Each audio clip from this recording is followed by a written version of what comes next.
Hoi, ik ben Tom Lassing, Beursbox.nl. Ik ga het hebben over Oekraïne en Rusland. En dan met name omdat de Russen doorgeven dat Oekraïne weer iets heeft uitgehaald. En ja, dat wil ik toch vooral eventjes laten zien. We gaan even naar de Deep State Map. We zien hier de Deep State Map. En als we hier even kijken, hier zien we de Kharkiv front, waarbij die Russen dus dat hebben ingenomen, dat stukje Oekraïne. En volgens de Russen zou het nu zo zijn dat de Oekraïners hier binnen zijn gevallen. En dat zouden ze hebben gedaan met zo'n 60 soldaten en 8 voertuigen. Nou, of dat allemaal waar is, ik heb geen idee. Maar ik kan me wel indenken dat zoiets is gebeurd. Al was het maar dat de Oekraïners willen dat de Russen meer soldaten hier langs de grens gaan leggen. Omdat ze niet zeker zijn waar die Oekraïners overal eventueel gaan komen. En hoe meer soldaten er eigenlijk hier neer worden gelegd, des te beter het voor Oekraïne is. Want dat zijn soldaten die niet elders ingezet kunnen worden, terwijl dit front helemaal niet zo'n belangrijk front is. Dus ik kan me indenken dat dit allemaal toch het geval is hier. Maar ja, wat is dan het doel? Nou, wat ik al zei, het binden van soldaten. Maar zou hier deze doorbraak lukken, ja, dan is het natuurlijk makkelijk om hier naar achteren te komen en hier naar Belgorod toe te komen. En ja, dat zou voor Rusland natuurlijk echt een vervelende zaak zijn. Dat kan gewoon niet. Het is nu een game of chicken, zoals het zo mooi in het Duits heet. En die game of chicken is, wat gaat Rusland doen? Gaat Rusland dit en dit laten gebeuren? Of gaat Rusland troepen van hier helemaal daarheen trekken?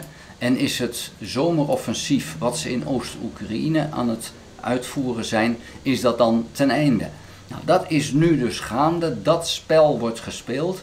En ja, daar moet je dus plaagstootjes voor geven. Als dat plaagstootje ineens succesvol is, zoals dat was bij Sumy, ja, dan kan je verder. Is het niet succesvol, oké, jammer, maar dan heb je wel een aantal Russische soldaten daar naartoe getrokken, die dus niet gebruikt kunnen worden op een andere plek. Dus daarom denk ik dat dit het geval kan zijn. Ik hoop natuurlijk dat het succesvol is. Ik weet niet hoeveel soldaten Oekraïne vrij heeft. Van de week heeft de 3e of de 31ste brigade aangegeven dat ze hier zouden aanvallen. Nou, dat was toen zo van, hey, wat gek dat je dat aangeeft, want Oekraïne geeft nooit meer aan wat ze gaan doen. Ja, dat is dan zo, is het bluff of niet? Ja, en nu wordt er echt een aanval uitgevoerd, maar dan niet daar, maar dan net voor ons van links daarvan, dus westelijk daarvan. Het is daar wel in beweging. Rusland moet er wel wat doen, want het gevaar is gewoon dat er zometeen hier ook nog eens een keertje iets gaat ontstaan waarbij dit verloren gaat voor Rusland. En Oekraïne zou het wel willen, want dan heb je een hele mooie buffer in Rusland. Maar je wint hier de oorlog niet. Waarmee win je de oorlog dan wel? Ja, door die soldaten van elders weg te laten trekken door Rusland. Waarna je uiteindelijk wel die oorlog kan winnen. Nou, en ja, dan heb ik al vaker gezegd, waar win je de oorlog? Er is maar één plek waar deze oorlog echt gewonnen kan worden. En dat is als ze hierheen gaan. En dit hier of dit hier weten te veroveren. Dan win je de oorlog. Als je dit afsluit, dan is het gebeurd met de Krim. En de Krim was eigenlijk het belangrijkste doel voor Rusland. Als je eenmaal de Krim hebt, ja, dan kan je naar die kant gewoon gaan oprollen. En dan heeft Rusland daar nog maar weinig trek in. Dan zal Rusland misschien nog proberen om Donetsk en Luhansk, om die dan te mogen houden.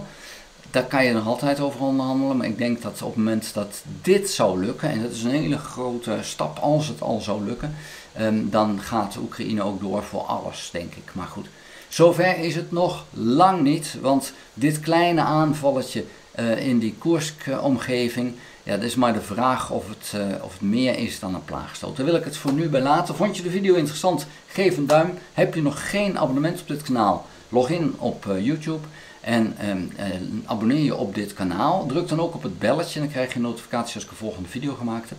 En ga ook naar www.beursbox.nl, schrijf in op de gratis nieuwsbrief. In de beschrijving van deze video vind je een link naar een site waar je kan doneren aan Oekraïne. Ik heb daar van de week een hele mooie video over gemaakt, een interview gehouden. En ga die eens bekijken en doneer aan Oekraïne. Dank voor het kijken, tot de volgende keer. Houdoe!